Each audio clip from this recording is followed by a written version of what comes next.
Buongiorno e ben ritrovati con una nuova edizione del TG Flash di New Sicilia. In apertura droga, mafia e affari milionari. Scatta il maxi blitz a Palermo con l'emissione di 26 misure cautelari. Secondo le indagini i clan avrebbero gestito un vasto traffico di cocaina e stupefacenti tra i quartieri mafiosi della città, rifornendosi attraverso canali attivi tra Calabria, Campania e Roma. Orrore ad Acireale nel Catanese, dove una ragazzina avrebbe subito violenze e maltrattamenti tra le mura di casa. Le indagini sono partite dopo una segnalazione della scuola, da cui sarebbero emersi sospetti su possibili violenze e abusi consumati nell'ambiente familiare. Arrestati la madre trentenne e il compagno 46enne.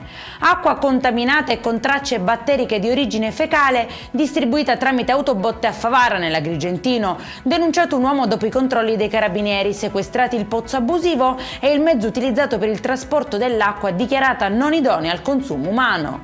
Telefonate offensive e minacciose contro gli agenti del commissariato di Nicosia e l'intera istituzione. 3 persone sono state denunciate dopo una serie di chiamate arrivate al centro operativo della polizia. E in chiusura prende forma la rinascita dell'ex ospedale Vittorio Emanuele di Catania, pronti circa 100 milioni di euro per trasformare l'area in un nuovo polo culturale, universitario e sociale. Tra i progetti previsti residenze universitarie, il Museo dell'Etna e nuovi spazi per l'Accademia di Belle Arti. Per questa edizione è tutto, prossimo appuntamento alle 19:30, buona giornata.